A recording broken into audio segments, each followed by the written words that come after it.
Good afternoon, everyone. Slightly unusual start to today's meeting. My name is Kerry Williams. I'm the Council's designated scrutiny officer. The Chair and Vice Chair have sent their apologies to today for today's meeting, so we'll be seeking nominations for a Chair for today's meeting only. Before we do that, Michaela's going to tell us about the apologies. Apologies from Councillor Robin Moss, who's been substituted by Councillor Dave Biddleston, and apologies from Councillor Malcolm Treby, who is being substituted by Councillor Lucy Hodge. Thanks, Michaela. Okay, can I have nominations for a Chair for today's meeting, please? Thank you. Is there a seconder for that? Thank you. Are there any other nominations? Sorry. Yeah. Thank you. Yes, so you second that. And are there any other nominations for today's meeting? Okay, thank you. I'll hand over to you, Lucy. Thank goodness.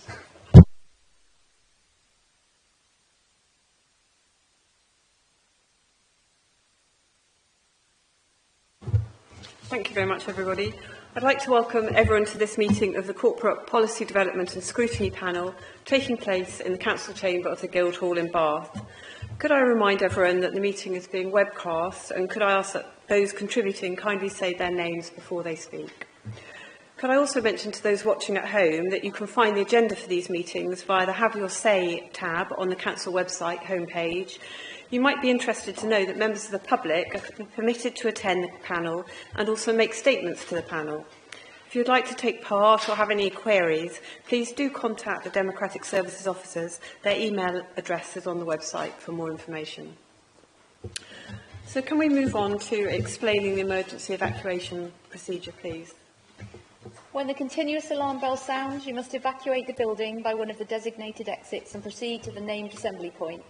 Designated exits are signposted. Arrangements are in place for the safe evacuation of disabled people. Thank you very much, Michaela. I'm not aware of any further apologies for absences or substitutions. So now we come on to declarations of interests. I haven't been made aware of any declarations in advance. Could panel members indicate if they have a declaration of interest to declare? No. So no declarations of interest. So we're noting no declarations of interest. But as always, if something does crop up during the meeting, please do indicate this to the Democratic Services officers. I understand that there's no urgent business agreed by the Chair. So we now come to any public statements or statements from the public or councillors. I've been notified in advance that we have a public statement from Mr Bob Goodman on the subject of the commercial estate, and the time allowed is 3 minutes. Thank you very much, Mr Goodman.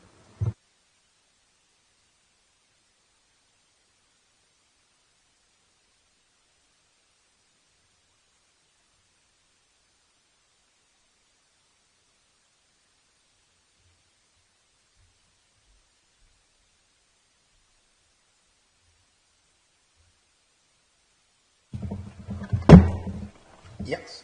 I speak to the scrutiny panel not in any political way at all, but with huge concern for the city, not only that I grew up in, but the city which gave me the opportunity to train as a building surveyor and gave me the career that I have. In the 1970s and early 80s, in my time, the then Estates Department was without doubt one of the best departments in the country. How sad that I now see the continued failure of the commercial department and the huge effect that this is having, not only the revenue side of the city, but also on the capital value of the estate. To see the report to the committee is so uninspiring and does not show the huge failings of the department. When as Vice Chairman of this exact committee, an independent report was presented to us on the 27th July 2016, but we refused access to that report. I proposed a motion which is there for all to see in the minutes, that the report should be presented to all councillors on the committee. That motion was passed.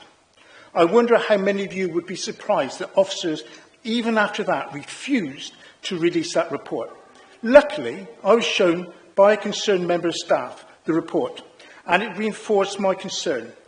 What I would implore the scrutiny panel is to instigate a fresh, truly independent report which must be made public to investigate whether or not the recommendations of the original report by PMP Paribus have been put in place. I will not prejudice that report, but I expect you know my views. We cannot continue to see the financial condition of this council so impacted. The income is down millions of pounds since that of 2016, with even higher expenditure. The capital value has depreciated by tens of millions of pounds. Only too often do I have clients contact me regarding the way in which this department treats them. You only have to look at the vast amount of empty shops in the city centre to see that. What has happened with Jolly's is nothing such as a complete disgrace. To give away millions in lost rent since 2019, and also now having to spend tens of millions of pounds on more repairs to the building when it was on a full repairing lease, is quite unbelievable and would not happen in the private sector. South Quays have only 75% occupancy, and again, millions have been lost due to the poor judgment, and which is obviously a voluntary project.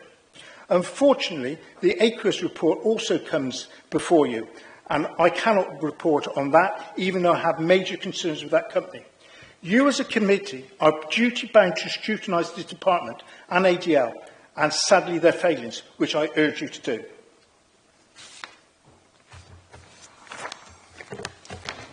Thank you very much, Mr Goodman. Are there any questions from the panel in relation to that statement? Yes, Councillor Blackburn. Thank you, Chair.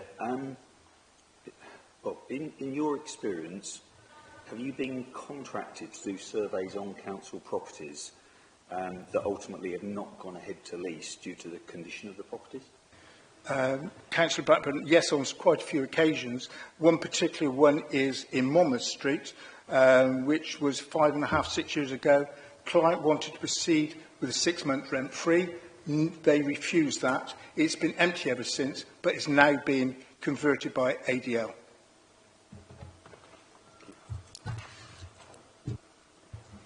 Okay, thank you very much. The Cabinet members for commercial estate may wish to make comments on that statement or address some of the points that have been raised later on in the meeting. Just moving on to the minutes. So I'd like to ask for confirmation of the minutes of the last meeting, which was held on the 28th of January and focused on the budget. Are there any queries arising from the minutes? And if not, can I move them as a correct record, please? Would anyone be happy to confirm the second that these are correct record? Yes, thank you very much, Councillor Hansel and Councillor Blackburn. Thank you. So we now come to the Cabinet Member update, which I believe is going to be provided by Councillor Mark Elliott, Cabinet Member for Resources. Thank you, Mark. I think Councillor Paul Roper would also like to make some statements. I'll be brief. Just an update. The main thing I wanted to focus on, in fact, glad Mr Goodman raised it, was Jolly's, because I actually think that's an extremely good news story. In fact, I don't recognise Mr Goodman's characterisation of it. We did have obviously a difficult tenant in there who suffered, who was already not terribly interested in running a high-quality department store, and then COVID hit and the situation got extremely difficult. We have been working for a considerable amount of time to find a new, reliable and prestigious tenant for that building, and we now have one. And Morley's will be excellent for that property. Yes, we are spending a lot of money on particularly roof repair, but the roof has not been looked at properly for a long time, and we're using the opportunity, whilst the building is vacant, to do that work. Morley's, in fact, would have liked us to do a bit less work so that they could get in there sooner, but we have insisted that we do as much work as possible to make that building as watertight as it possibly can be, and fix the roof whilst we've got a vacant possession. So we will be undertaking that work over the next 9 or 10 months, and Morley's will be moving in from the autumn and be looking to open next February-March time. And I say, I think they'll be an absolutely excellent tenant. Their other stores around the country, I say particularly things like their flagship store in Ely's in Wimbledon, really high-quality retail, excellent for that location, and a great anchor store for the top of Milson Street. So I'm really pleased we've got them in. That's kind of all I want to say. Councillor Roper, I think you've got some other updates. Yes, thank you, Chair. Just very briefly, the committee may be interested to know, as you know, the Fashion Museum is one of the key projects that this administration is working on. The deadline, not deadline, I suppose that's the wrong word, this Friday, the 28th, is the day we hear from the National Lottery Heritage Fund as to whether we succeed in our grant application. I think I'll be about the third person to find out whether we get it or not, but I'll obviously let you know, because that's rather important in terms of proceeding with that project. So that's quite an exciting edge of the seat moment on Friday. Also, in regards to other aspects of the corporate estate, you'll be aware that we had the open week in Parade Gardens and Colonnades early on in the year. Last year, half-term last year. We had over 29,000 visitors in that time. And we are in the process of dropping, I think we have dropped the entrance fee now for the Parade Gardens and Colonnades. And we will be presenting, I think it's to Cabinet rather than full Council, the paper of the feedback associated with that, which is very positive. And in terms of the regeneration team that is part of my portfolio, everything, there's obviously some advancements going on with the Market Square in Midsummer Norton and the Town Hall the Town Hall there. But most of the new projects that we're looking at are dependent on worker funding, and that is effectively on hold until the new mayor is in place, because basically no new funds are being released. So we're sitting there waiting for an outcome on that.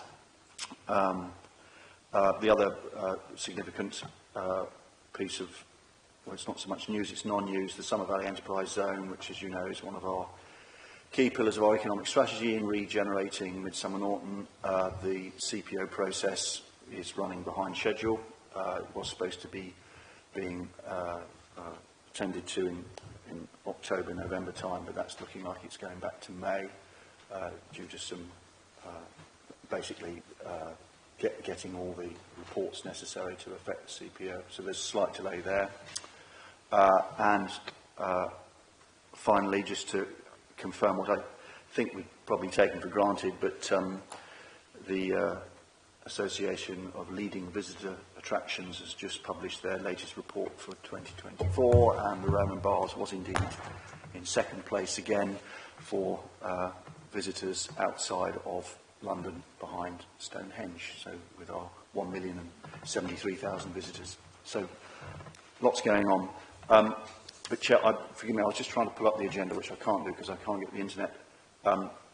There's a paper that's been reported back on, which was as a result of questions from a PDS panel back in the spring. I don't know, am I supposed to be reporting on that? That's at the end. That's at the end. Okay.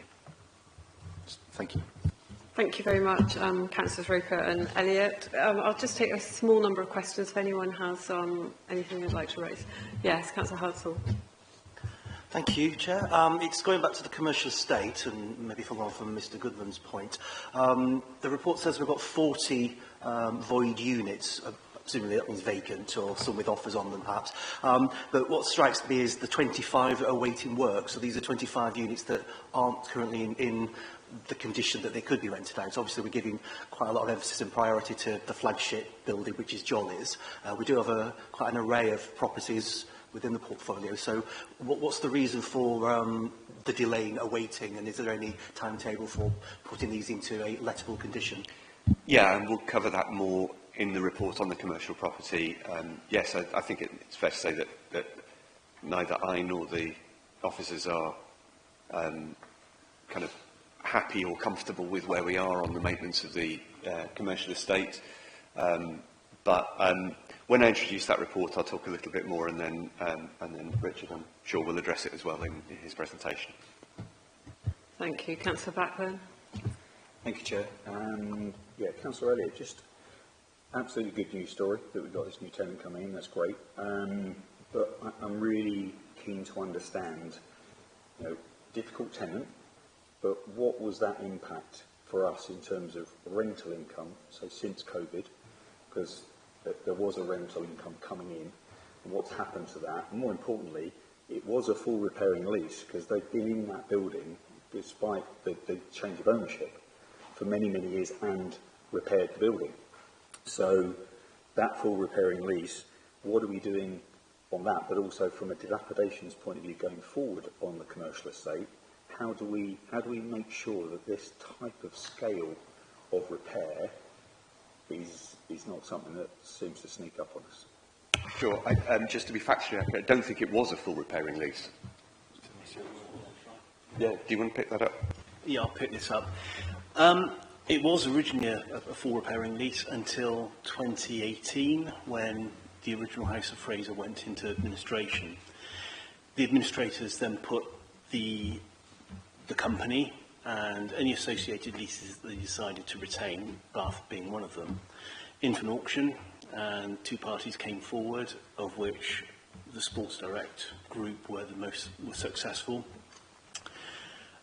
Very shortly after, they took occupation under a licence, which, because obviously the lease had ended effectively, even though the interest continued, they put the company into administration, into a CVA, and we were therefore forced to then take another lease on internal repairing terms at a much lower, very drastically reduced rent. And we were in discussion with them at the point of, on a new longer lease, just as COVID hit. Pretty much everything stopped at that point. Ever since COVID has relaxed, we've been in discussions with Fraser's and various other parties, including Morley's, and it's taken about 18 months to take it all the way through planning processes, through the negotiation over the terms, to arrive at the point we are at now. But COVID essentially arrived right in the middle of everything, of the discussions, but at a point when we were forced to take the lease that was offered by the CVA, which was on internal repairing terms. That essentially meant that we had no recourse or any recourse against. There was no previous House of Fraser that had been dissolved, and the new tenants obviously had no liability under that previous lease. So that's how we ended up in the situation we are now. Okay, thanks. Maybe the second part of my question we can do in the commercial estate, just understanding how we monitor dilapidations going forward, because it's a huge dilapidation which would have been happening before 2018. So I just want to see how we're handling that. But I'll wait till...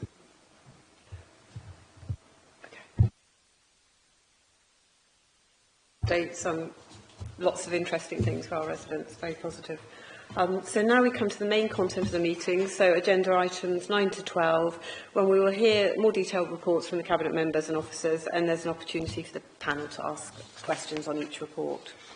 So first of all, we'll move to agenda item number 9, the Aqueous Performance Report, Performance Update Report. And can I invite Council Leader Kevin Guy to introduce this report on the Council's own home building company, and also Cabinet Member for the Built Environment, Housing and Sustainable Development, Matt McCabe, may also wish to comment.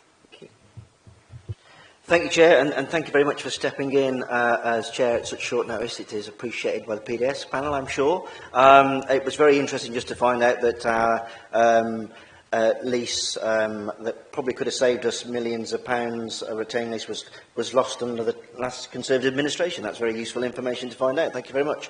Now, Aqueous report, you've all seen it in front of you. And I wasn't going to make too much of a political point about this, but ACUS was set up basically to sell off the crown jewels. It was a bit of a boys' club for the old Tory brigade, and what we've done, we've completely transformed ACUS around from selling off the crown jewels to actually being a company that truly tackles one of the most important issues that we face in Bath and North East Somerset, and that is the affordable housing crisis. So we've absolutely transformed it around to be tackling that, and instead of just selling off properties to the third sector, we're looking at in a broad concept of how we can do lots of different... Excuse me, Chair. Can I raise a point of order? I was around when that company was set up, and that wasn't the clear objective for setting that company up. There was no selling. It might not have been the clear objective, Councillor Blackburn, but that's exactly what it was doing. It was taking assets and selling them. It was never designed for that. It was never sold to the council members and voted on to create. It was created for something entirely different. Now, if smoke and mirrors between the property departments was doing something dubious, that is not what councillors voted for when they voted to approve that company's creation. So I do feel that your statement is purely political and it's not tackling the situation that these companies evolved. Fine, it's evolved. Just please deliver the information. So, excuse me, Councillor Blackburn, so what's your question to the Cabinet member? It's a factual point. It's raised in point of order. That is completely unacceptable. It's not. These councillors were not here when that was voted on or was presented to the councillors at the time. It is clearly.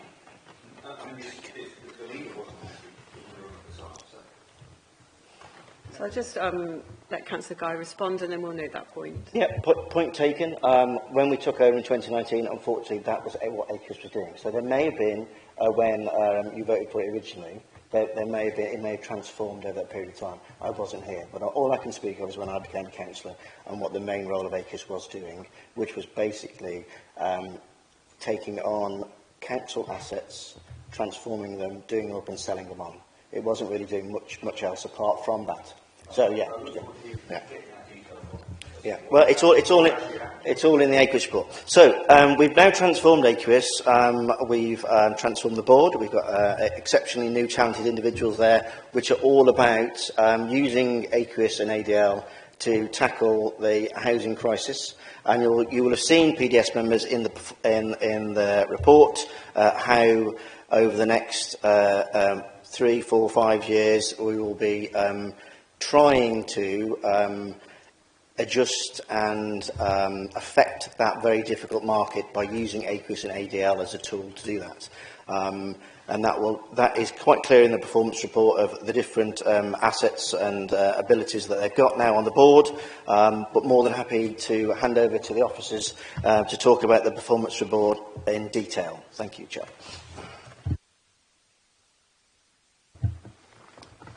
Thank you, Kevin. Andrew Johnston, I'm the Executive Director of Operations for ACUS. So today I'm going to run through the key issue schedule and then open up for some questions, but just for reference within your pack, you've got the business plan objectives, which are as Q4.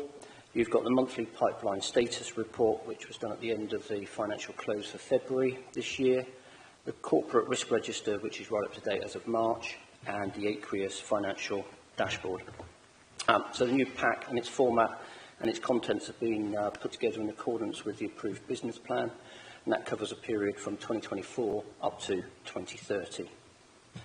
The company has performed extremely well and it is forecasting to deliver £1 million return to the council.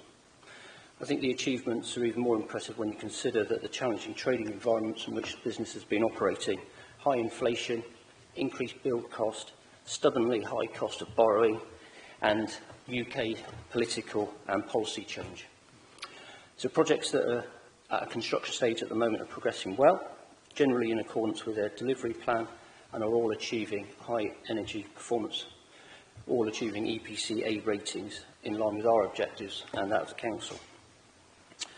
As part of our business plan process, we had identified the need to expand our partner base, and we've been making good progress with the adjacent local authorities, public sector partners such as the NHS, where we're hopeful to acquire a site from them, and also like-minded other landowners, but we're very conscious that they need to have the same approach and outcomes desired by Aqueous. So on to the operational performance. I'm pleased to say that the business has an excellent pipeline. Over 1,000 homes sits within some form of management of Aqueous going through that development. They're all at a different stage in that development process, of course. And recently, during the business plan process, we've changed the mechanism by which we categorise them, which then enables us to determine the likelihood of them progressing to delivery. So in addition to the 57 homes currently being delivered, a further 575 properties are in what we call probable, and that has an 85% or greater likelihood of progressing to site. So over 600 units are sat with us that we think could come to development in the next few years. The timely progression of these projects is essential for us delivering against our forecast and the business plan. Now, viability challenges and the approval process is proving difficulty, and actually that's extending the timelines.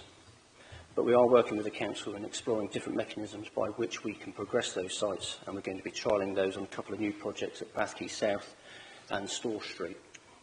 Our next project in the region to go to delivery will be Bathkeys North. That is currently in the planning process and is progressing very well. As a business, we've got a very robust risk management process, both at project and corporate level. That is actually contained within your pack. But key risk that we would identify is the delay to the progression of the pipeline, fairly common theme, I'm afraid. A new one that we added, which was the key supplier failure. Insolvencies across the UK have increased hugely over the last 6 months, so we've added that to our risk register.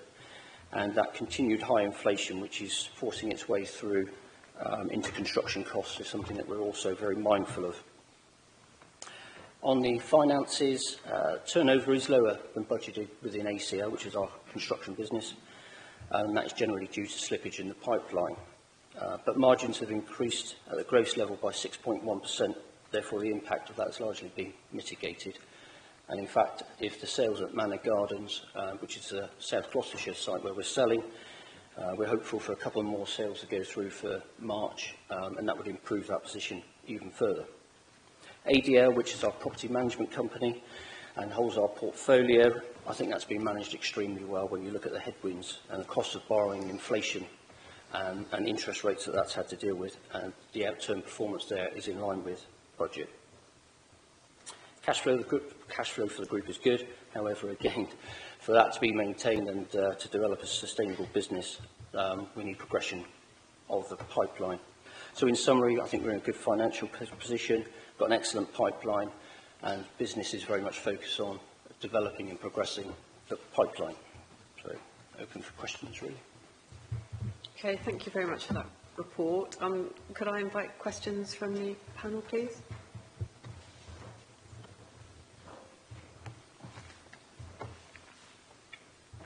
Could I just remind that, that's it, lovely, thank you. Shall we start with Councillor Simon and Councillor Biddleston, thank you, and then Councillor Blackburn. Thank you. I'd be interested to know what the projects on Milsom Street and Stall Street in the centre of town involve. How extensive are they, and how much housing are we hoping to get there? Milsom Street is a conversion above HMV. That's 9 affordable apartments, which we're hopefully to get onto site in the next couple of weeks.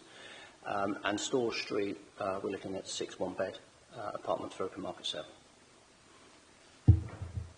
So, is there likely to be a larger pipeline as part of the Milsom Quarter project of developments above shops in the city centre?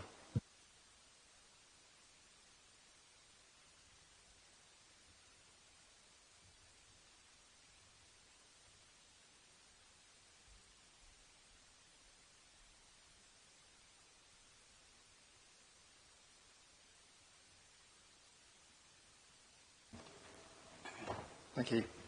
Yeah, the Milsom Quarter Master Plan identified somewhere in the order of about 260 potential properties that could be converted on the upper floors, not all in council ownership, so that's spread across the total ownerships that sat within Milsom Quarter. Within that, we then identified a significant proportion that potentially had the potential to redeploy and reuse the upper floors of retail space that we have, which typically now tenants don't want because they tend to want to trade out of a ground floor space without back office and storage facilities on the upper floors.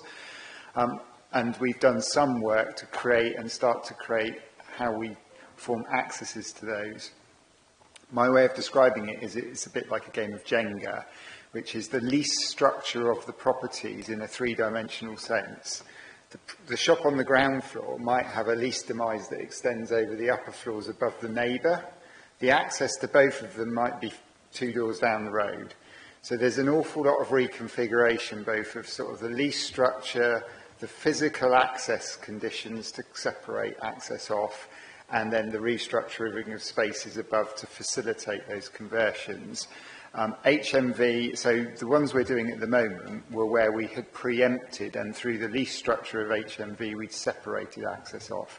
So over the coming years, what we'll see is as leases renew and align, the opportunity to convert those upper floors come forward, and through the council's estate, there is an opportunity to start to release some of those for development. I can't give you an exact number through our estate, but the master plan itself identified the opportunity for about 260. Thank you. So, Councillor Biddlestone, I think, is next. Thank you very much.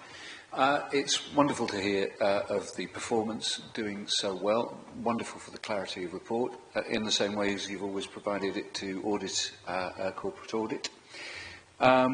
Especially when we consider that other financial arms similarly held by councils are not doing so well and are disappointingly closing. So the fact that you are meeting your ambitions for social housing and that you are continuing to bring a profit to this council, everything should be applauded very highly.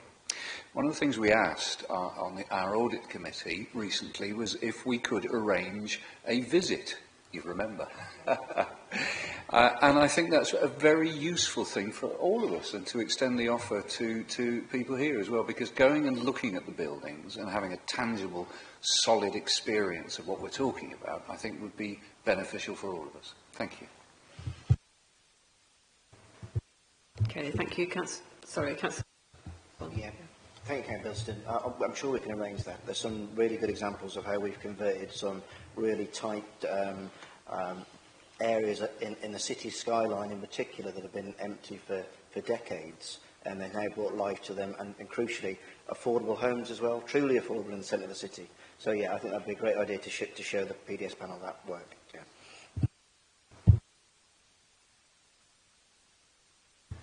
Thank you, Chair, and thank you for the report. Just a couple of things in there that I'd like to touch on, if I may. Just one is the ADL risk. I know you've mentioned interest quite significantly in there. Just looking at to mitigate this by agreeing a fixed rate. Could you expand on that? Because obviously, Baines as a council are your bankers because we borrow money to lend you that money, and there's a margin. But how would a fixed rate work when we as a council would be liable to the fluctuations of the currency market? I can answer the question how it would help us. Somebody else might have to pick up the fixed rate. I get why you want it. Yeah, I'm not sure how we could ever grant it to you. Well, we have managed to do that, I think, on the LHAF programme as an example, where for refugee housing we've got a fixed rate for those, and we've had it previously, and other councils that we're working for in partners have managed to do that. I think at the moment we're at a rate that was set at a certain level because of, if you like, the company performance and where it was a few years ago and things like that, so we're looking to reduce that. But I think a more stable platform of interest rates, we're still talking about relatively short loans, even though they're development loans. You know, they're 1, 2, 3 years, some of those, so they're not extended periods. Colin, I can just add to that. As the company matures, its credit rating is improving, and from a subsidy, the council loan, this is commercial activity of the council, and the council has to loan money to the council at commercial rates. Otherwise, there would be a subsidy, and that would invoke subsidy laws. As the company matures, its credit rating improves, we can consider how we can loan it. The company becomes more stable, those loan terms can change, and so as their credit rating improves, we can change the way we loan money to it. Still commercially, but at more preferential rates. The objective around the fixed rate is that there is a significant margin of headroom between Public Works Loan Board borrowing that the council would borrow that money from and the commercial rate that it charges the company for its commercial activity. We would never want to expose the council to financial risk associated with those loans, but for the stability within the business, the concept of a fixed rate loan facility rather than just constantly tracking on variable as it matures is a sensible and prudent financial planning tool we should look to explore. Thank you. So, Councillor Fian, can I just remind the panel, if we try and address the questions to the Cabinet Member, and then they would refer them to the appropriate officer. Thank you. So I see there's about 1,000 units in the pipeline and probable. I just wondered what proportion of those were originally Baines, and if you like, that leads to what proportion weren't originally Baines. And I wondered if, thinking about the future, is it going to get more difficult because there's less Baines property about and you'll have to go looking for it? Or will, as the officer said, Baines things will come up for leases and that will give you the opportunity to do something? Yeah, thank you, Hal, for that question. There will obviously be a limit to the amount of our property portfolio, and we'll get to that end of that limit. But we've encouraged AQS and given them the tools to look further afield and to be quite ambitious about looking out of area as well to tackle the housing crisis. But you are right, there is a limit to the amount of assets that we own. But also, there's no harm, and Simon's team are actively doing this, are looking for other areas in Baines, particularly in the Soma Valley, for example, where we can purchase land and purchase property to continue to develop affordable housing and work with other partners as well. But I don't have the exact figures on where we are, Simon, with the percentage. No, we don't have that one. But we've given AQS the tools and the capability to think past that limit. So at the moment, my original question, they'd almost all be originally Baines owned, those 1,000 units. To start off with, they would be, but I don't think what the current 1,000 is at the moment now. Yeah, if you refer to that sheet there, what you'll see is that it's split down by our council partners. So Baines being the dark blue one, we've got 417 which sit in pipeline, so those may or may not come forward. A further 282 sat in probable, which is that 85% likelihood, and then 27 of those are actually on site. And then the company, Aqueous, has another 257 sat with North Somerset and a further 36 in probable with South Gloucestershire. So that gives you the proportion. So the vast majority, 700 of those 1,000 do sit within Baines. Very good. Okay, we have a follow-up from Councillor Blackburn. 2 follow-ups. I've got 2, Chair, if you don't mind. And thank you, Simon, for your answer. And my apologies, I can't turn and face you at the moment and listen to you.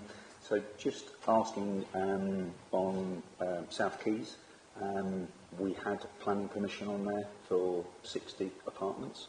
Is that what we're talking? I just want to get some sort of understanding of, is that a conversion of that permission to a new permission? Because obviously the development of the commercial went ahead before those apartments, and that then created challenges to develop it. So I'd just be interested to understand what that now is. It's a complicated one. Simon, did you want to go through it? But I think we've got the right outcome at the end, haven't we, Simon? So, yeah, on South Keys, that would be a new permission, Colin. The extant permission, having delivered the offices, the extant permission for the residential has fallen away now. It's timed out. So, Aqueous are looking at bringing a new application in line with policy forward. So that would be commissioning a new planning application in line with our current policy on housing. And the second one, if I may, is just our incredible aim of trying to reach EPCA on everything. It's very laudable to try and reach that, but how difficult has that been to date? You know, we've had a recent development at Sladebrook that unfortunately has had snagging, shall we say, that I've tried to understand what it's then cost subsequently to rectify, but from the sealed properties that they were, I know of at least one that's had the ceiling cut open and it's no longer sealed, and that affects the rating. So I just wondered what is our forward forecast to both achieve EPCA but also maintain it? Yeah, thank you, Colin. We're extremely ambitious for that. Obviously, climate emergency is something that is extremely important to every resident of Bath. We're committed on all the new builds, which is a lot easier than a new build to do that. But you're into some really complicated situations where we just probably can't quite manage that. And there's a balance between affordability. Do you spend so much to get it to a really high standard, and then does it become tenable as an affordable home that you want it for? So it's a bespoke package for each one. But definitely for all new builds, we go for that high standard. But there are some that we will have to fall short because it just doesn't make sense to do that. Yeah. So if I can just add the supplementary, Sladebrook was new build, and it was done to a standard, but that standard has now diminished. I just wondered, what the impact is on that, and how we've taken maybe learnings from that to say how do we make sure that doesn't happen again. Was it talk about the EPCC? Yeah. Next thing is, sorry to I use the same microphone. So anything built to the previous standard, then if we would look at it again, it becomes retrofit, and anything we can get towards EPCC for retrofit is building regs. But it remains the case for all new build from now on, from last year, is EPCA for all new build. So, and I think that the big challenge is, I think that they've mastered the technical challenge. I think that one of the other big challenges is the skills to deliver that is one of the pressure points. I don't know if Graham wants to add. Thank you. All I was going to say is I'm not actually aware of the issue around Sladebrook, and certainly if you want to give me the information, we'll certainly go and have a look at it. But obviously, once the property is complete and sold, we can't stop people getting access hatches into ceilings, but give it.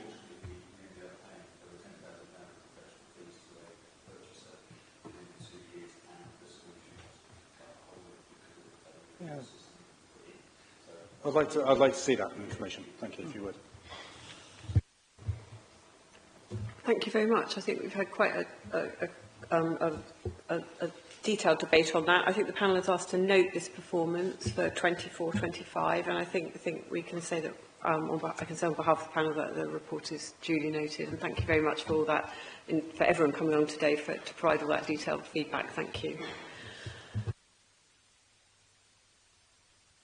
To agenda item number 10, which is the Q3 budget monitoring report, and which is a kind of forward-looking report, financial report based on the third quarter of this financial year. And can I invite Councillor Mark Elliott, Cabinet Member for Resources, again to present this report? Thank you, Chair. So the report sets out the revenue and capital position compared to budget as at the end of December last year. At the end of Q2, we were projecting a 5.54 million overspend. With some dedicated work from officers across the council, that projected overspend was down to just under £1 million by the end of December, so a reduction of 4.57 million. For comparison, £1 million overspend is around £800,000 better than the position we were in at the same point last financial year, when the Q3 monitoring report had us at 1.8 million over budget.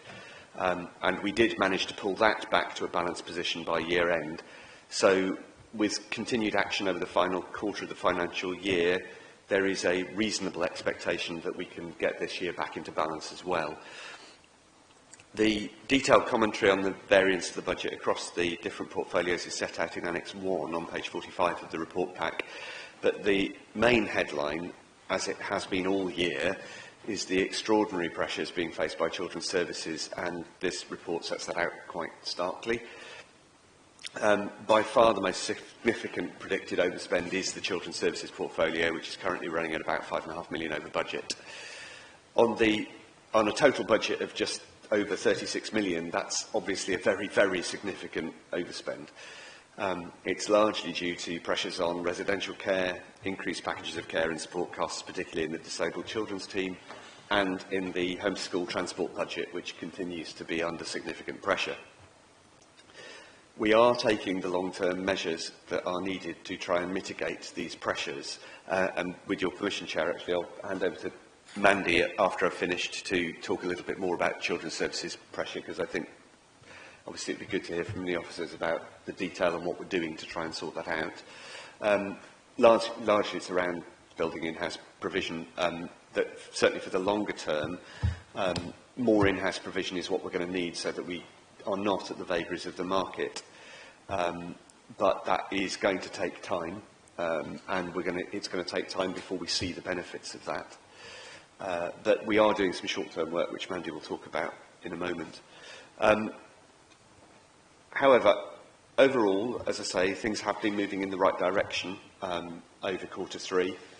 As the report articulates, most portfolios figures are improving, with significant favourable movements compared to the Q2 report. High levels of visitor numbers mean that the parking services performed better over that period than we expected, and we are seeing significantly lower borrowing charges in that period than we were predicting. I also want to commend officers on their performance at implementing the savings plans that we set out at the beginning of the year. We got 77% of the savings had been achieved by the end of September, so that's pretty solid performance on the savings plans as well. With regard to capital budget, we're predicting a 43.3 million underspend. The biggest single chunk of that actually relates to the previous report on the Aquis business plan, because the biggest chunk of it is the forecast future loan drawdowns by Aquis being reduced by nearly 9 million in year and being rephased into next year and future years. Section 3.33 of the report sets out the detailed portfolio by portfolio, and as you can see, all but about £1 million of that 43 million is underspend is due to rephasing into future years. I should point out that the capital budget is not like the revenue budget. A lot of this programme is grant funded, and we don't borrow against this spend until we need to. So the underspend on this budget isn't negatively affecting the revenue budget. I would like to see us get better at predicting the capital spend. I think there is a tendency for us not to be realistic about the phasing of projects when the capital budget is put together. But I do understand that part of the reason for that is that it doesn't have a significant financial impact in year. So it's something I would like to see us improve on, but it's not the highest of priorities. I'm obviously happy to take questions, but as I say before that, with your permission, I'd like to hand over to Mandy to talk a little bit about what we're doing in children's services. Thank you, Councillor Elliott. I was just going to pick up on a few areas, and I know some of you have heard me talk about this before: home-to-school transport, local sufficiency, our relationship with our health colleagues, and also looking at some of our transformation programme that we're resetting as well, and just identifying where we've undertaken some due diligence and taken in some additional support, just to give us a reflection externally as well of where we sit and what we need to focus on. So if I talk about home-to-school transport to start with, I think I mentioned last time that sort of fairly hot off the press, we'd had an external review of our home-to-school transport service. In fact, there was a huge amount of positives in there, recognising we were performing very well nationally. For example, we had good utilisation of our vehicles, our provider rates were good, our in-house provision, interestingly, was lower cost as well, and I'll talk about that in a minute. We had low guide escort numbers supporting some of our most vulnerable children. In other words, we were just using guide escorts when they were absolutely necessary to support those vulnerable children. The key areas of focus, to remind the group, which we're continuing to work on, is solo taxi journeys. We have a high number of these, and that is related to our local provision, or our local education provision. We have agreed that we're going to move where possible to an in-house model, and we're continuing, as I speak, to recruit taxi drivers as well. So those are continuing to come on board, and obviously we are targeting those higher cost routes as a matter of course to try and reduce that. The other areas that the external review said we could improve on our personal transport budgets. We're about average, but best practice is about 3 or 4% higher. So again, we're going to talk to carers about whether personal transport budgets would be appropriate, and undertake an independent travel training as well to allow people, for example, pupils to access public transport. The other area, as you know, which is going to take a couple of years to come on board, is local sufficiency, because we know we haven't got enough local residential placement or educational provision.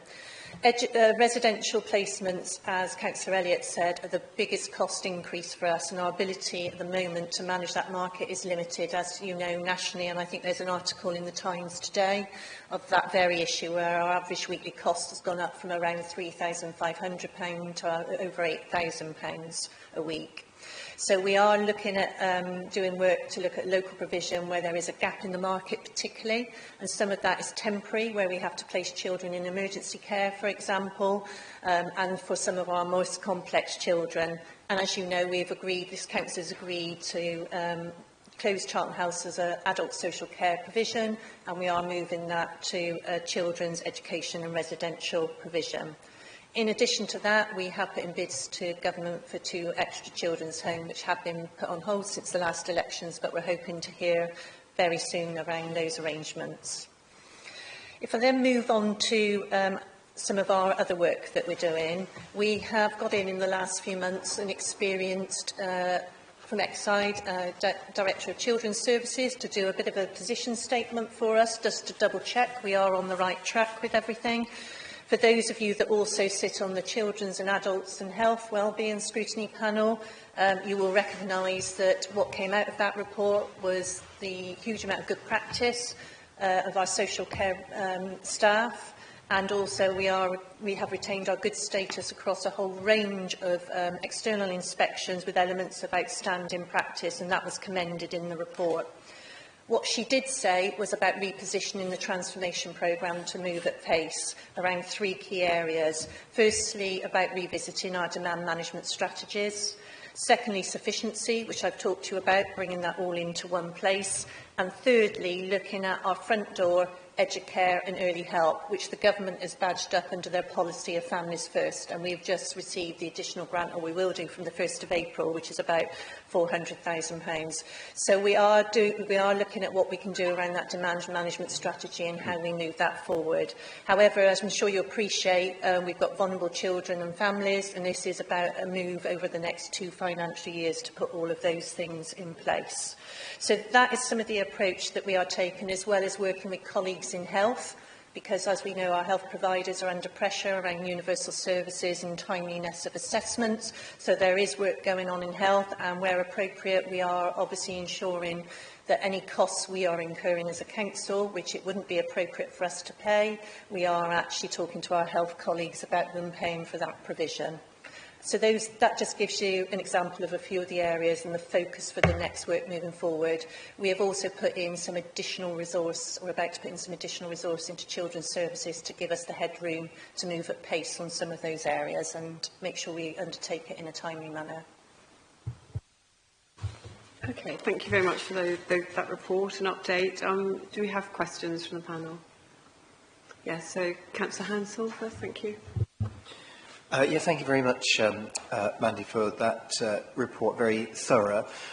Could you give just a bit more detail about the future of respite care in this area? The trigger for that is that I know very well a family affected by this, and they were very distressed at the beginning of the saga around Charlton House and so on. The last time we spoke, she was delighted with the positive news, but I just want you to sort of confirm what's going to happen. Just to confirm, just for clarity, Councillor Hansel, were you talking about Newton House, which was the adult social care provision? Sorry, I got the wrong one. Just to make sure I've got it right. Yeah. So we have put a pause on that work, and obviously we had significant representation at the Children and Adults and Health and Wellbeing Scrutiny Panel, and I'm really pleased to say that work has been continuing with the families, and we've been engaging the families. to make sure that any provision we do put in the future, so there's been no change as a matter of fact currently, and we're working to them to look what future provision, what acceptable provision looks like, both from a care percentage and from a families percentage. So there's been significant engagement with the families impacted since that time, so I'm pleased to say that is moving forward with the families and talking to the families. Can I just follow that up? I was getting the impression that there could be some of our own in-house respite care organised by the end of next year. Does that make sense? I would have to check with our Director of Adult Social Care.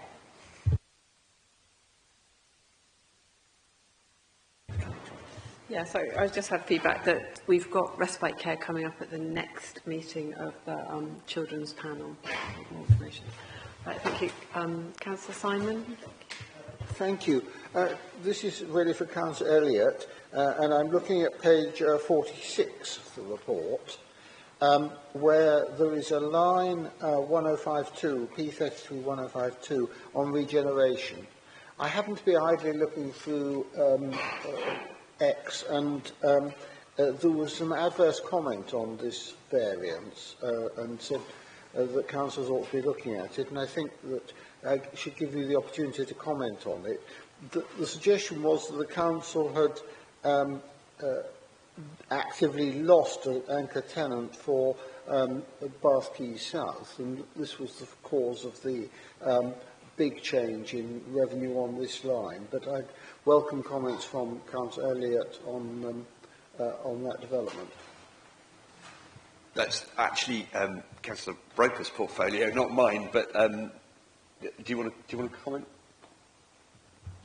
I'm not aware of losing a tenant on Bath Quay South. I'm looking over at some. I think it might be something to do with a rent-free period, but perhaps you could comment. There's two factors there, actually. One is, I think, Councillor Goodman mentioned there is about a floor and a half of the building still vacant, although all floors in that are under negotiation and discussion with prospective tenants. The forecasting of the building had been forecast on the basis that one of the existing tenants within that building was going to expand and take additional space. But due to the current economic market condition, the global economic conditions, they paused and have deferred their decision making. So it's had a financial impact. So that's part of it. The other part, which Paul alluded to, is a forecasting thing, which in accounting terms, we hadn't accurately forecast the rent-free periods into the council income. And so that had a negative impact on the budget this year because the income comes in more slowly as the rent-free periods are amortised out over the first 5 years. So they're essentially spread over the 5 years, although most of them have got rent-free periods between 6 and 12 months. So those two factors combine and have meant that our forecast income in year, the budgeted income, hasn't been achieved, and the variance has got worse, principally because of the delay in tenants making decisions to take space. This calendar year, as things have moved on, the market has improved, actually. We're experiencing higher interest and activity, and lettings are happening more broadly across the region. So we're encouraged for next financial year that will come back onto business plan. Can I ask, how long, when you do let these office properties, are you letting them on relatively long leases and therefore reducing the financial risk, or are they short-term lets? They're market-facing. They're typically 10 years with a 5-year break option. But for that type of product, it's the only high sustainable, high quality new build office in Bath. Tenants are interested in those longer lease periods anyway. They don't want short-term lets. So all of these are, relatively speaking, 10-year leases. And at the moment it's 75% let? That's correct, yeah. Okay, thank you, Councillor McPhee. I wanted to ask a question on the dedicated school grant. I wasn't familiar with this. Should I be worried that we have a deficit of 22.263 million? And if not, who is going to pay it off? Yeah, so this is the well-reported issue around what's called the safety valve programme, which is an issue for central government across all local councils virtually. I mean, the dedicated schools grant has been underfunded for years, and which is why central government has allowed councils to carry that balance off balance sheet. That overspend off balance sheet, we don't have to report it as part of our accounts. We have to report it. We don't have to include it as part of our main accounts. Should we be worried? I mean, in general, the entire country should be worried about that. Yes, but are we in a particularly exceptional place? No, we're in the same position as as lots and lots of councils, which is that dedicated schools grant has not been funded properly. Just to explain, for those not aware, the dedicated schools grant is essentially a pass-through fund,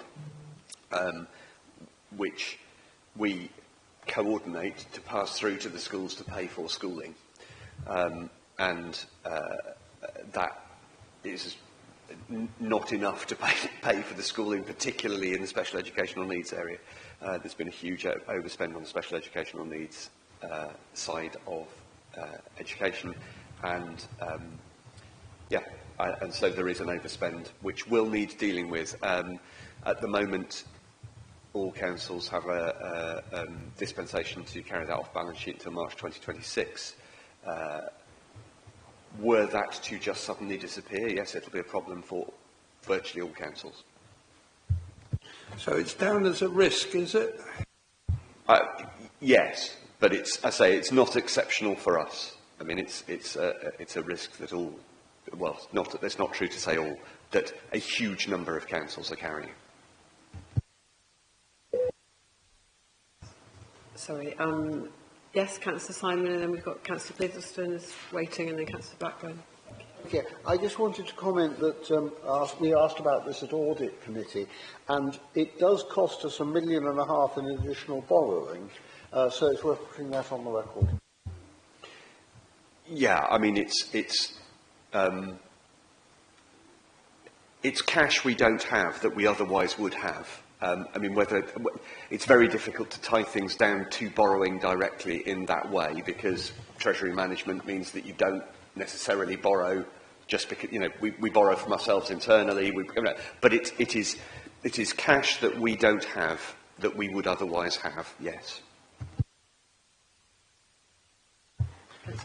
Thank you, Chair. Toby generously stole my thunder a little bit, and to give House some reassurance, we've given this considerable scrutiny, and very pleased that Mandy came and presented to Corporate Audit only a month or so ago. Councillor Elliott, you said that things have been under-provided for by national government, and you're absolutely correct. They've underfunded this, but also I think it's probably worth remarking, and would you agree, to actually ask a question, Chair, would you agree that we are significantly oversubscribed in a way that nationally this has grown significantly? The subscriptions for things like SEND statements, etc. Yeah, I mean, the rules were changed on education healthcare plans, which meant that the number of those increased. Post-COVID, the number of education healthcare plans has increased dramatically. The SEND requirement has increased dramatically.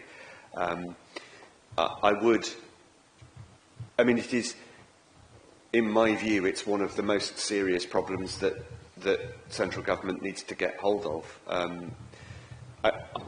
I would observe that we are currently spending a huge amount more on SEND and EHCP provision as a country than we were 10 years ago, and the outcomes are measurably no better, in fact arguably worse, for that extra spend, and that's not a position that's tenable.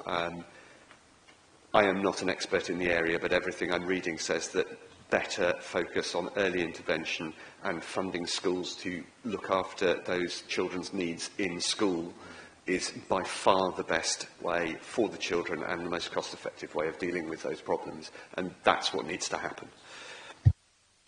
Thank you. There was one further point. Homeschool transport. I think this is a useful question. I hope it's a useful and helpful question. But I wonder if we could have an example about how much we spend on empty taxis. So one of my concerns, having worked recently with homeschool transport, is the amount we spend on taxis for children who do not get into those taxis. And if we could have a breakdown of expenditure, it might be something very useful to look at, I think. I doubt that Mandy has that answer off the top of her head, but are you happy to look up that? Yeah, I will look up that. It's basically when we turn the taxi up at the door and the child is not available to get into it. We'll have a look and see if we capture that information. Thank you. Thank you. And I've been asked to point out that the dedicated schools grant is regularly fed back at where we're up to with that and the safety valve to the children's adult and wealth and wellbeing. I can't say that panel, the children's panel. So they have received regular feedback on that. Yes, thank you. Councillor Blackburn. Thank you, Chair. Just a couple of things, Councillor Elliott, if I may. One is data is king, as they say. High level of visitor numbers to Bath City Centre is very, very welcome that we're making extra money on parking charges. But of course we have changed that structure in terms of the way we charge. Is it possible to get a genuine breakdown of numbers? It says high level.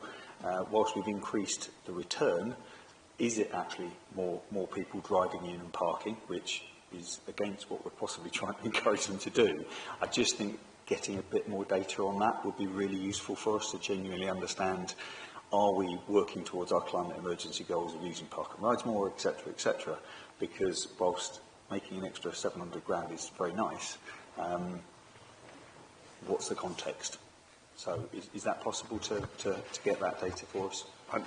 Yes, I obviously don't have it to hand, but I'm happy to ask for more of a breakdown on that. I mean, I agree with your wider point that overall, over time, we need to wean ourselves off parking charges as a way of helping to fill other gaps in the budget, because ultimately, as you say, we want to encourage people not to drive into the middle of the city and park in the middle of the city. So it is something that we're going to have to deal with over time. But yes, in the short term, it's obviously nice to have some extra parking income. Yeah. It'd be great to scrutinise it more as well. But great. And just a point on the LCTSS that I know a year or so ago we were working hard to, and you worked hard to present an alternative in terms of supporting those residents from a council tax. We're increasing that by 4.99%. It doesn't mention any potential impact that may have into that return or into the impact of those people who would be eligible for that. Can you give us a bit more context on that and how maybe our new budget setting might affect those people?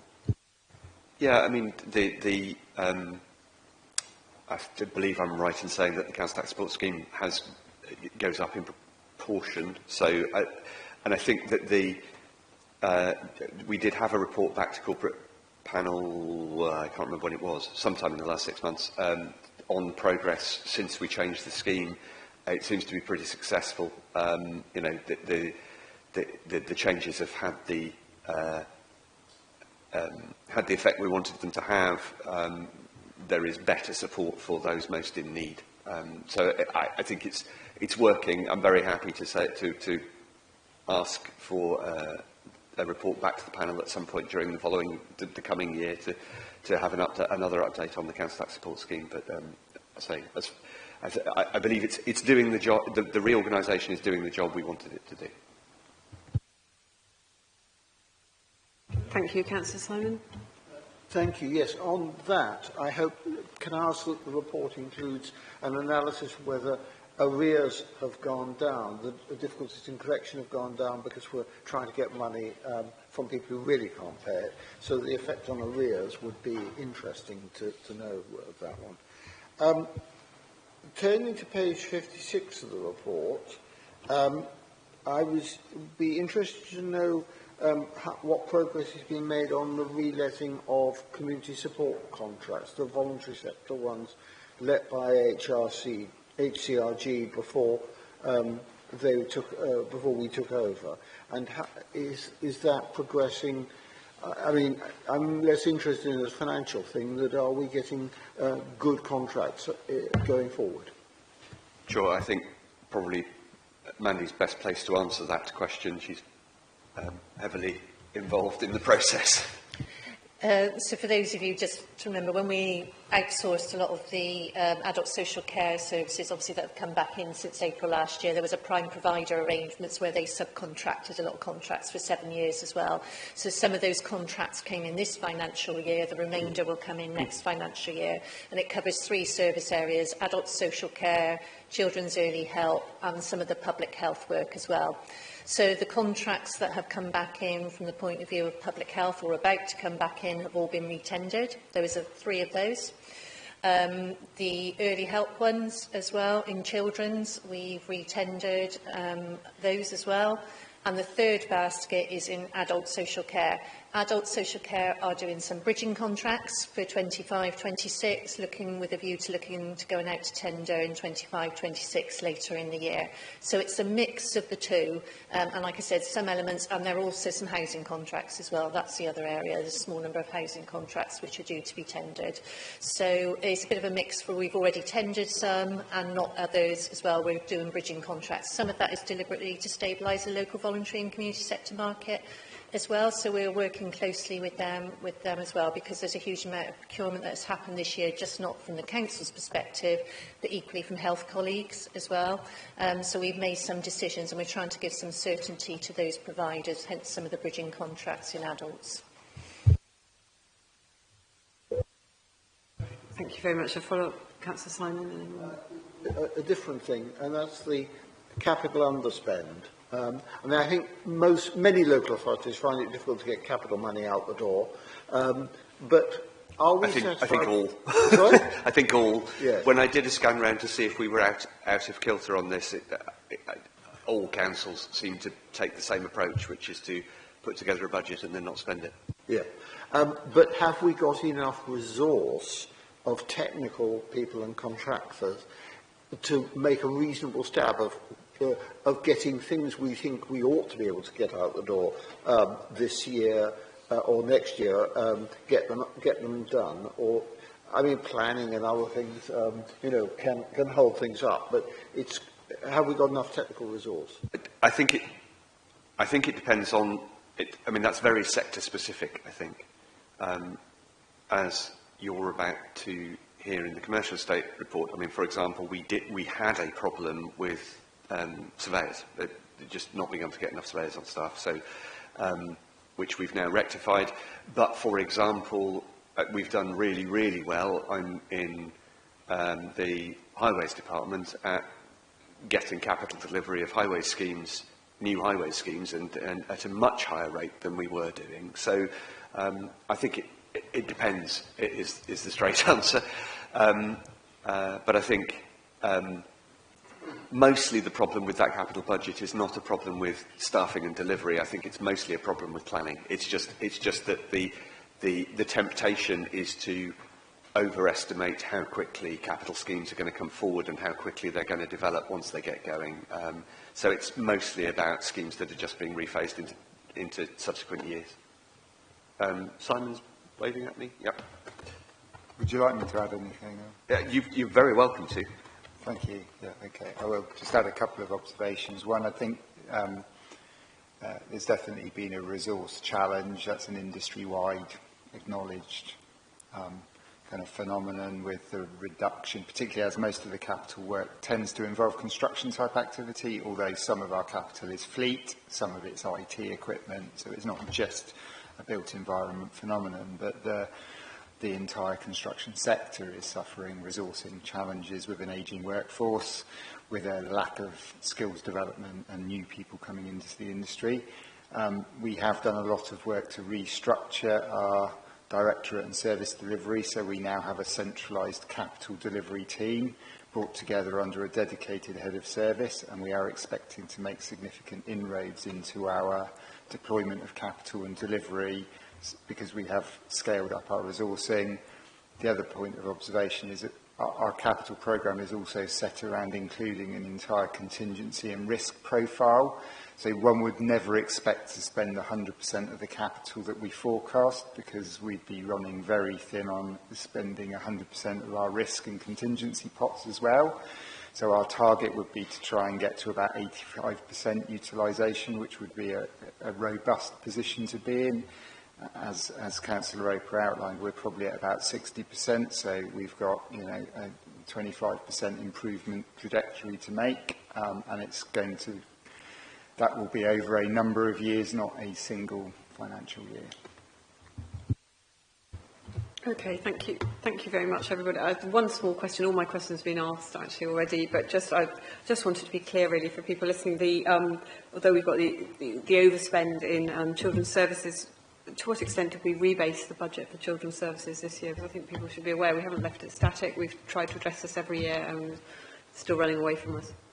Yeah, I mean, considerably. I think off the top of my head, it's 41 million this year, is it, for children's services? I think, looking in officers' direction, but I'm sure they'd have to look it up as well. But yes, we've significantly rebased the children's services budget again this year to try and cover that huge increase in pressure, but we acknowledge that we can't keep doing that year on year because it's just, it's not a sustainable position to be, as I said when we were setting the budget, for the budget to be going from over successive years from 28 million to 32 million to 36 million to 40 million, which is what it's done, we can't keep doing that.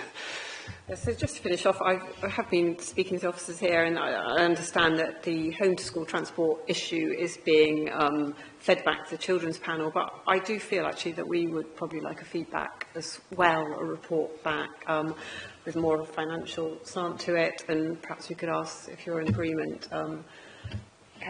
Councillor, that possibly in 6 months we see where we're up to with the progress with the home-to-school transport. Yeah, I'm very happy with that. To take a financial look at it as well, that seems perfectly reasonable mandate. I think maybe we're just delaying that slightly because we get an idea of numbers around September, October time. So my recommendation would be that comes back about November because we'll know what the intake is for the school year because obviously it does change year on year. So my recommendation would be a bit around November would be a good time. Thank you very much. We'll be happy with that. So with this report, the panel is asked to note the 24-25 revenue position, with the appendices, the capital year and forecast, which we've thought about, and the agreed changes in the capital programme, which we've discussed as well. So I think we've covered that off very nicely. Thank you. So we'll move on to agenda item number 11, which is the commercial estate update. And again, could I invite Councillor Elliott again to present this report, and I believe we have a slide presentation as well. Yeah, I'll do a brief introduction and then I'll ask Richard to take you through a presentation. But to provide some headlines, the commercial estate, so i.e. the property that the council holds in order to make money rather than provide services, is made up of 254 assets valued at just under 220 million. The majority of it, about 3/4, is retail property, mostly in the City of Bath. It's a really important asset for the council. The income from this property is helping to offset some of the pressure that I was talking about in the previous report. Without it, the council would have to find savings in other council services. So I think it's important to see this for the redistributive function it serves. The money comes into the council on these assets that we hold and is then used to provide services to the people of Bath and North East Somerset across the region. Revenue performance this year is good. We're going to be a little under budget, roughly 80k down on a 16.3 million budget. I still think that's pretty good going. And is slightly up on last year when the revenue was 16.1 million.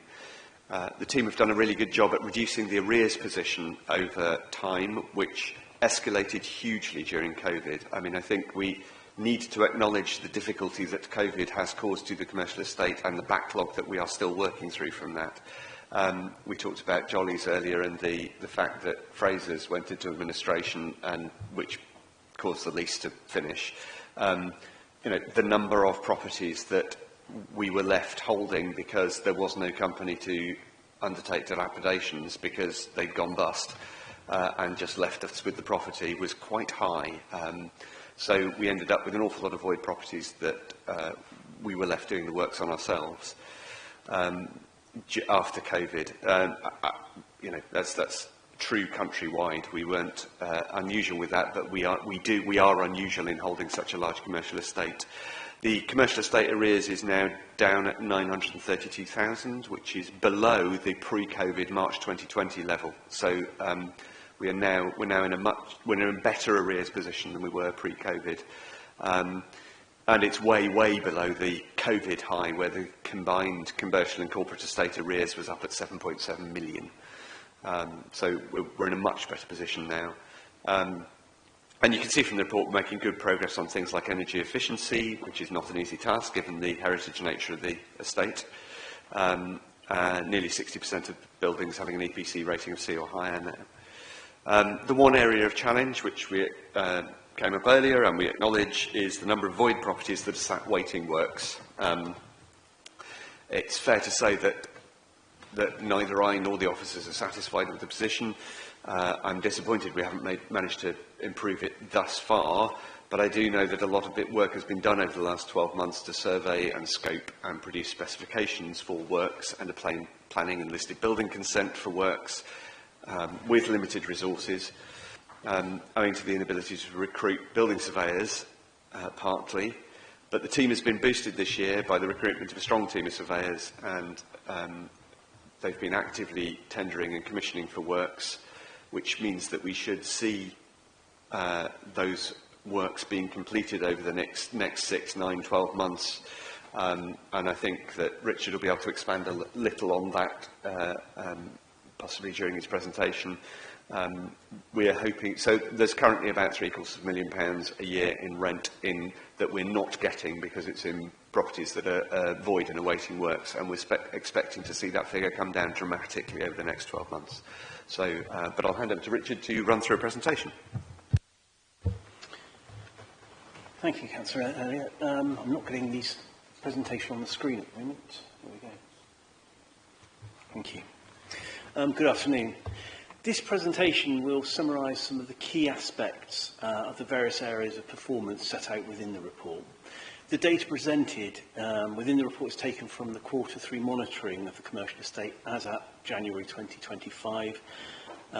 Where more recent data is available, this has been used where I will indicate. For those not familiar with the commercial estate, it comprises 254 investment assets. The estate is divided into various sub-portfolios by sector, involving retail, office, industrial, leisure. And the composition of the estate, as at December 2024, is shown on the screen, broken down by sector into the number of assets per portfolio and rental income. Retail is clearly the largest of the sectors, and it itself is subdivided into three further subcategories of prime, secondary and tertiary. The retail sector still accounts approximately for 70% of the annual revenue income from the commercial estate rents. This figure is down from the previous position in 2016, where 90% of the portfolio by value was retail. This reduction has mainly been achieved through the acquisitions of non-retail investments over the intervening period of assets, primarily in the industrial, manufacturing and office sectors. Whilst the retail market continues to show buoyancy, such a large dependency upon the retail sector still represents a risk to the council's income. Therefore, this rebalancing still needs to continue. However, due to restrictions imposed by central government on acquisitions of assets for yield, as defined, the focus for rebalancing of the estate must now concentrate on the asset management activities around the existing assets within the commercial estate. The first area of performance that we'll look at considers the revenue generated from the rental income. Table 1 on the screen shows the approved gross income budget and forecast for 2024-25 with an income target of 16.3 million. The Q3 forecast for the year end is currently suggesting a favourable position of about 80,000 against target. In terms of letting, the next area of the report looks in more detail at the lettings position. Between the 1st of April 2024 to January of this year, the commercial estate recorded 10 new lettings, which should produce a gross income of 84,000 for this financial year, rising to 98,000 per annum from April 2025. The notable transaction this year to date is reaching agreement with Worley's to sign an agreement for lease that binds the parties to a formal lease of Jolly's as soon as certain phases of the roof works have been completed. Other key transactions that are expected to complete this year include the letting of Abbey Chambers and also 44-45 Milsom Street, formerly the HSBC building, and the conclusion, hopefully, of the discussions with Marks and Spencer's over the future of their current store, which they currently occupy under the residue of a lease held from the council. In terms of commercial property investment, the asset value of the estate was assessed on the 31st of March 2024 at 219 million. The revenue outturn for 23-24 stood at 16.1 million. As a proportion of net book value, the commercial estate, as at the 31st of March, produced a yield of 7.3%. By comparison, the IPD all property equivalent yield forecast for Q1 of 2025 is 6.4%, which is also consistent with the predicted for outturn for Q1 of 2024. In terms of council void, the two tables on the screen, which are numbered 3 and 4 in the report, illustrate the current position in terms of void numbers by their corresponding value and property type. Voids are recorded under the following categories: those where the asset is under offer and terms are being negotiated, those where the terms have been agreed and instructions have been issued to our legal representatives to draft the appropriate documentation, those where the asset is awaiting works necessary to render the property fit for marketing and letting, and those where the unit is void and on the market and available for immediate occupation. The largest category, as Councillor Elliott said, of the voids are those requiring works prior to the unit being rendered suitable for marketing. Councillor Elliott outlined some of the detail of the problems we've had and the situation that is certainly improving. And in particular, we've been provided with an estimate from our maintenance teams that during the spring of 2025, we should see work on 6 currently void assets being completed with an estimated total value, annual value of approximately 250,000.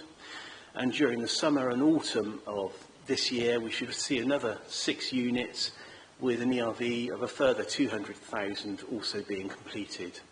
Agents are instructed to market all 12 of these units, and formal marketing has already commenced in relation to those that are with an anticipated completion date of spring, with the remainder commencing soon after. In terms of rent arrears, the table at the top of the screen and number table 5 in your report shows the total arrears position as at February 2025, and this includes both the commercial and the corporate estate, and it shows a position of total arrears of 1.2 million. The table on the bottom left, or figure 1 of the report, shows the trend in rent reduction achieved since the baseline peak in May 2021, where the total arrears then stood at 7.6 million. You'll also note from the report that arrears are now below the debt position in March 2020, prior to the outbreak of COVID. A breakdown in the bottom right-hand corner, as at February 2025, shows the debt that relates purely to the commercial estate, and it demonstrates a figure now of total debt of 913,000, of which 240,000 is subject to repayment plans, a further 100,000 is subject to legal enforcement action, leaving approximately 500,000 as a combination of both live and historic debt, which the teams are actively pursuing at the moment. In terms of capital works, the approved programme or budget for the commercial estate refurbishment programme at the start of 2024-25 was 5.65 million.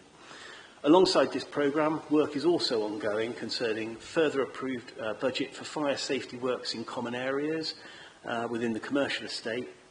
We're also nearing completion of a comprehensive programme of surveys of the occupied commercial estate, which again addresses the point or the question that Councillor Blackburn raised. These surveys will be completed very shortly, and there will be a further programme then commencing on those assets to address any of the defects found through the surveys. The final area and the final section of this report, dealing with the climate and environmental emergency performance, deals with the estate's response to the minimum energy efficiency standards, also known as MEES. The requirement here is that any asset being let for a term of over 6 months or less than 99 years must have a MEES rating at a level E or over, as can be seen from the graph on the bottom of the screen. The commercial estate is currently 99% MEES compliant. All assets are assessed for opportunities to incorporate environmental or sustainability measures alongside any required statutory compliance works as part of the initial design and specification for assets undergoing all planned maintenance. The Government, however, has proposed raising the MEES requirement to a minimum rating of level C in 2028 for commercial buildings. Work is currently underway to ensure that all assets within current maintenance programmes include works to bring the MEES rating up to C, a level of C or greater, and any asset with a MEES rating below level C and not presently within or undergoing any works at the moment will be targeted over coming years to ensure the estate remains MEES compliant. That concludes the presentation on the performance of the estate. I'm happy to pick any questions on with Councillor Elliott following this. Thank you very much. Can I just correct something from my statement? I said 80 grand short. We're going to be 80 grand over, as Richard said, by the end of the year. That's the prediction at year end. Apologies, that's entirely my error. Okay, thank you. Thank you very much for the report. It always brings the report to life to have a presentation. I'm going to try and confine questions to about 5-10 minutes at the most. So thank you, Councillor Tomlin. Thank you for that. Two questions. One on the voids. As please said, that 12 of the 17 are going to be back in market by the end of the summer, hopefully, or certainly works in place. Can I ask, is there any updates on what's happening with Abbey Chambers? You mentioned that in terms of what's the plan for that. Yeah, I'll hand over to Richard in a second, but yes, that is underway, and actually I'm not. I'm going to leave it to Richard because I'm not sure how much of it's commercially sensitive. So let me hand over to Richard. Thank you. All terms are agreed, and the lease and building agreement documentation is being prepared at the moment, or nearing completion. We approached this initially through initial discussions with the planners, which has then been followed up with a PPA submission. We've had responses back from planning on the PPA, which have been addressed. The Council has been leading the PPA approach, but with the view that the tenant's now going to pick up the formal planning application as part of the granting of the lease and the granting of the development agreement. So we are very confident that, it's been a year in the making, but we're hopeful that by the conclusion of the spring we should be seeing documentation completed. Thank you. And then, sorry, Lucy's second question. On figure 2, can I ask Councillor Roper about what the position on the corporate estate debt that's seems a bit confusing as to why we have a debt in the corporate estates, the breakdown of the arrears.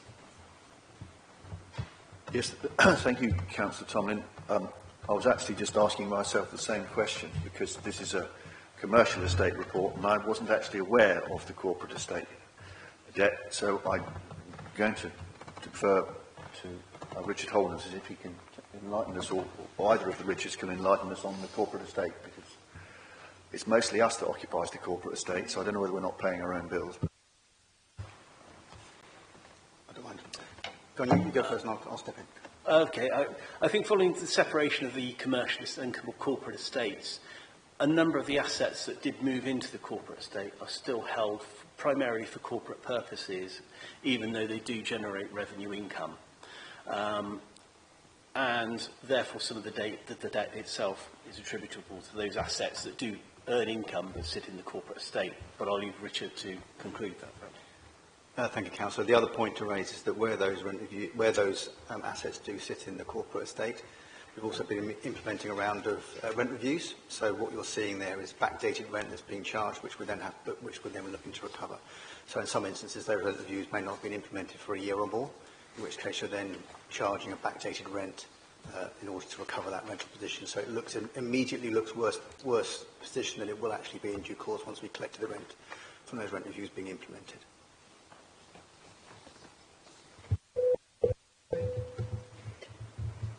Thank you very. Yes, I think one more question for Councillor Blackburn. Yeah, just okay. First one's not really a question, it's just an observation of the first slide. I wonder whether it can be looked at and reissued, because the percentages on there don't give us a chance. I mean, I've had to really zoom into it because I want to try and understand between the different, you say, prime, secondary, tertiary, what have you. They're just very confusing. Those percentages add more up than 100%. It's just I think, needs some work. Second one is the commercial estates void, where we're currently at 25. What was the figure this time last year? Because we're not pitching this as to allow us to scrutinise that. So where were we at?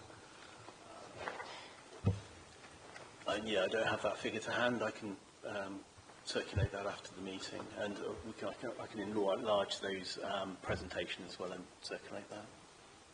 And in terms of dilapidations, going back to my question right at the beginning, appreciate, and it's good to hear that we're doing those surveys now to understand where tenants have full repairing leases, that they are responsible for dealing with those dilapidations, but there's a huge risk there, as we've now borne with the change with Fraser's and going into administration. Our commercial estate refurbishment programme expenditure as a percentage of the value of our estate is an awful lot lower than you would expect an FM budget to be for that value of portfolio. So I'd imagine we are expecting our tenants to pick up the balance of that, but that is a risk, as we've seen. Can you give us an indication of how you can come back and give us a reassurance of how we're going to manage that risk going forward? Because, as we've seen, I don't think that 10 million to a roof has really happened just in the last 6 years. It's been going on for a period of time. And it's just how we manage that, please. Yeah, go on, Richard. Yeah, the works obviously are covering parts of the estate where the leases are for repairing, and we will either require the tenant to undertake those works, or where the leases permit us to step in and undertake the works on behalf of the tenant. If they don't carry them out, we can carry them out and sue and recover that from the tenant.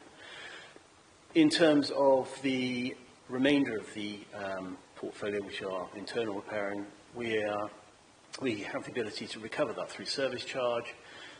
The aim over the year is potentially to look at the service charge arrangements to revise them onto an on-account service charging arrangement.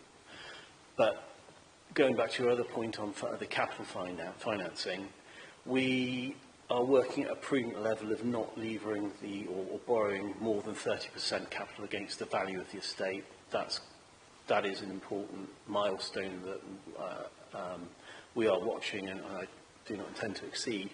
At the moment, we are borrowing or funding the work through service-supported borrowing. We're making requests and working with colleagues in the finance team to see how we can arrange or revise that approach so that we're not just reliant on borrowing.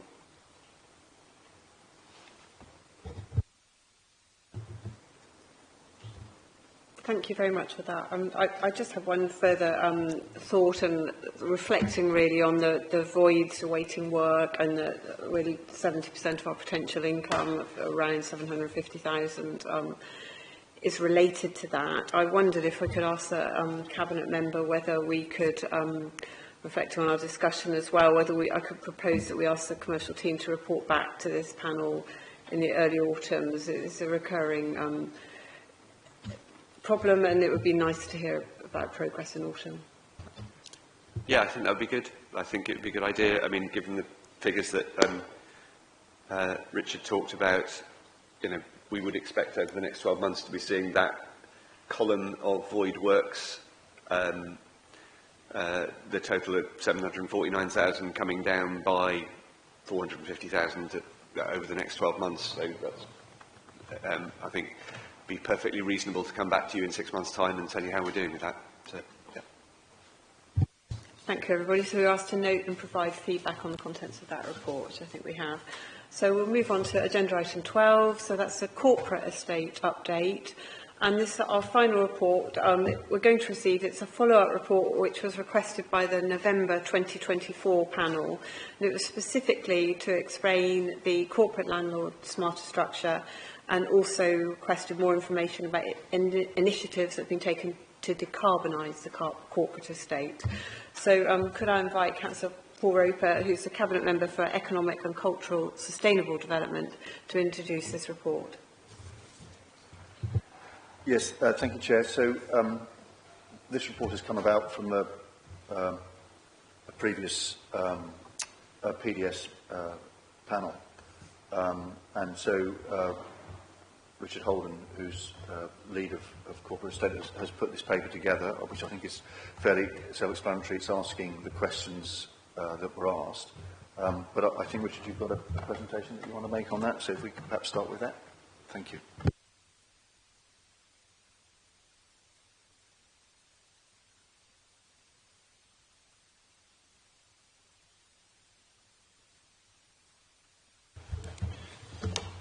Thank you, Councillor Roper. Yes, thanks, members. This was a report that we were asked to bring forward, which is quite a high-level update, I appreciate, and but it's particularly around, I think it followed a presentation made by my predecessor in the early part of 2024 around corporate, the restructuring of the corporate estate following the split between the corporate estate and the commercial estate. I think this is a bit of a follow-up on that presentation back in January 2024, where we were asked to come back with a bit of an update. So very happy to take questions after it. I do appreciate that, as I say, it is quite high level. There's not a lot of numbers in it, but it gives you a flavour for where we are with the work streams we're looking to pursue. So the first thing we were asked to come back on is our smarter structure service redesign for the corporate estate. This forms part of the wider organisational restructuring process that's taking place. And we have looked to develop a model for the corporate estate which informs and helps us deliver our corporate landlord model going forward. The corporate landlord model is a mechanism where property functions, FM functions, are centralised into a corporate landlord model.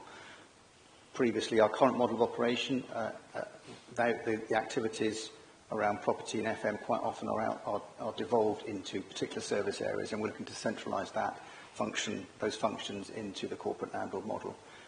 This five-pillar model helps provide the resilience to enable that corporate landlord model to be delivered. The previous iteration of this structure, there were about seven pillars. This new approach is, as I say, it's 5 pillars, 4 main functional pillars, which is the total FM function, the energy management, development function, which is the old enterprise zone team, and the asset management of the corporate estate. So that total FM function essentially is the real driver for forcing through and delivering the corporate landlord model as we implement corporate landlord during the course of 2025. It encapsulates the total the repairs and maintenance function, plan preventative maintenance, estate compliance, facilities management, which is all the function that, or the FM function that delivers the services in these buildings, and also the management of the corporate landlord business partners, which are roles that we'll look to centralise into the corporate landlord and the corporate estate going forward. Worth saying on that total FM pillar, we currently undertake an awful lot of activity which is reactive repairs and maintenance. And through the condition survey work which Richard Long referred to, we're looking to better understand the assets that we hold to enable us to move to a plan preventative maintenance process, which allows us to budget much more efficiently over a longer term, 5 to 10 years, in terms of understanding condition and understanding our budgetary pressures over the course of a 5 to 10 year period, rather than the reactive mechanism that we quite often deploy at the moment. Energy management is actually a relatively small team. It's only 2 people. They coordinate our carbon reduction activities. They particularly coordinate the work we've done to retender our energy consumption. So that's around gas and electricity at the moment. And they've driven, and there's a little bit of more detail on that in a second. And they monitor how we use our energy across the estate at a really granular level. They actually take readings every 30 minutes across the estate, across our assets, and we've really used that data set to help inform the decarbonisation programme that is being led at the moment through the Sustainable Economy service area, and that's really helped. That granular level of detail has really helped us to secure quite a bit of external funding to deliver a number of programmes of activity on the decarbonisation front. The development team, as I said, is the old enterprise zone team, so they're very much focusing on delivery of our flagship regen projects at Somer Valley Enterprise Zone, which has been brought to this group before, and at Bath Quays. And they continue to deliver on that activity. How we use that development team going forward more broadly across other regen sites in the organisation is still being defined and a work in progress. And then asset management is the property intelligence team, is the corporate estate landlord and tenant team. They deal with all the rent reviews we just talked about, lease renewal activity, any requests and applications that come in from our service, from the service tenants, other service areas. They deal with all those from an estate-related landlord and tenant position. They also look at, that area will also progressively look at the options and opportunities for how we use our assets going forward and how we look to rationalise the corporate estate over a period of time. And that rationalisation piece will be informed by an asset challenge process that's well defined and in the process of being adopted for the corporate estate going forward. That means we collect that asset challenge piece, we collect data sets of around about 200 data sets for each asset. That enables us to really understand to a granular level of detail the condition of those assets, how much they cost us to look after, and what they might be best suited for in terms of the future use of those assets, whether there's opportunity to co-locate services, whether there's an opportunity to use those assets to deliver our housing priorities, and or whether they're actually not suitable for either of those and actually probably better suited potentially for disposal. We have over 600 assets in the corporate estate, and that is a mixture of buildings, but also things like reversionary leases and fountains, monuments, walls, everything, verges and things of that nature. So that team looks after all of those, all of that. The asset management team looks after all of that area. And then those 4 pillars are supported by a projects and support team. That's the administration, team support, project coordination, finance and procurement particularly, and business analysis. So that gives you a sense of what the new structure is going to look like. It is, just moving on, that structure has been costed. We've made budget provision for the initial recruitment into that structure, and we're just awaiting approval of that structure in April of this year to enable me to move forward to a recruitment period when we can start to recruit into the roles that are defined in that structure. And that recruitment will support the incremental implementation of corporate landlord during the course of 2025. Just in terms of, this is quite a brief update on state utilities. We moved to the West Mercia Energy WME contract in October 2023. We got on board with that contract procurement actually probably just at the right time. The market had come out of the downturn from, or the challenging times through COVID when market rates have increased, and we bought into the West Mercia Energy contract, which is actually a cooperative type arrangement with other councils in the West Midlands. That contract is performing pretty well. We had some initial glitches when we first set it up, but it's now performing very well. There's a little bit more admin pressure on it, but it's not causing the team any significant problems. And we also then use systems links, as I mentioned earlier on. That system link we use to record consumption data across the corporate estate. As I said, that is very, very granular detail. So every half hour we get readings across the estate, and we use that to inform how we, the decarbonisation programme, which I'm going to come on to say a little bit more about now. Okay, thank you. Sorry, Chair. Yes, I was just going to say, I'd like to have some time for questions. So if we can maybe make the point, some of the points that are different from anything that's adding to the report that people might have already read. I'll be very quick then, Chair. Thank you. I'll be no more than 2 minutes tops.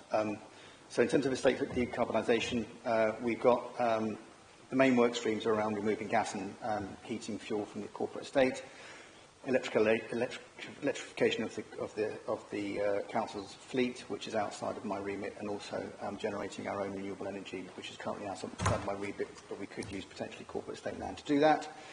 The corporate estate, we've got a 4-year decarbonisation programme, and there's a £4 million budget approval to deliver that programme over the next 4 years. We've already used external funding to deliver a number of decarbonisation activities at the Roman Baths, Cajun Recycling, where we have solar PV, and also we've decarbonised 3 residential care homes to date. That 4-year programme of activity is focusing on 4 main areas. It's around data management, so using our BMS systems to improve our energy efficiency, we're starting to provisionally build that, building a decarbonisation pipeline across the corporate estate, where we're identifying the assets which are best suited to decarbonisation. That's the installation of more solar PV. The opportunity that may be presented, that we're looking at early feasibility for the potential for a hydro scheme at Pulteney Bridge to replace the radial gate. That we're about to appoint consultants to begin to work on that early feasibility and options work for that. And then there's a little piece of work around using the information we get from our decarbonisation piece to better negotiate tariffs in an export capacity as we implement solar PV across the estate. Thank you, Chair. Thank you very much. Really interesting and important report, actually, and the announcement of the £4 million to support this programme. Any questions, please?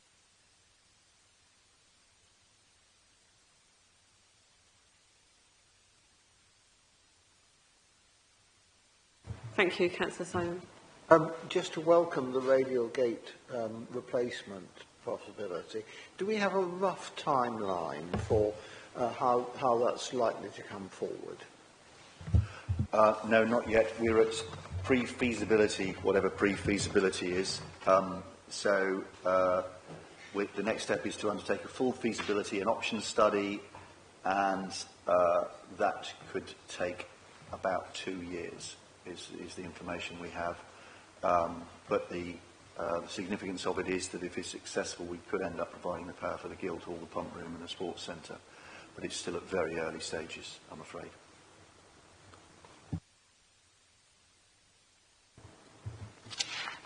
Thank you. Any more questions? No, thank you very much. It's a really comprehensive report and lots that's very positive in there. Very pleased with that. Thank you. So finally, agenda item number 13 is our panel work plan. So if we turn to that final item, and I just wondered whether we noticed we've got May. In May, we'll be having a report on the corporate performance indicators for quarter 4, the last quarter of 24-25. I wonder if anyone's got suggestions for anything else they'd like to see come forward in the next meetings after that.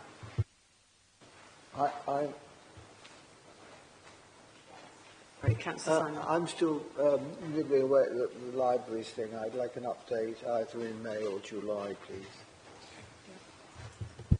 Thank you, Councillor Blackburn. Sorry, Chair, I just want to give my apologies. I need to leave now, otherwise I'll be stranded in town because it's difficult to get a lift at the moment. All right, thank you very much. Cheers.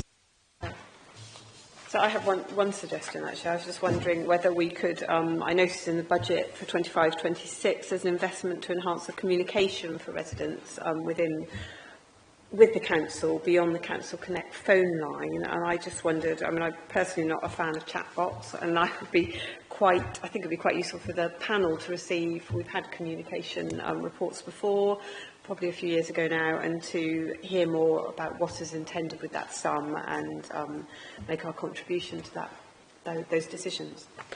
So, thank you very much, everybody. I think it remains for me to thank everyone for attending, for their time today and the preparation of some very interesting reports in advance.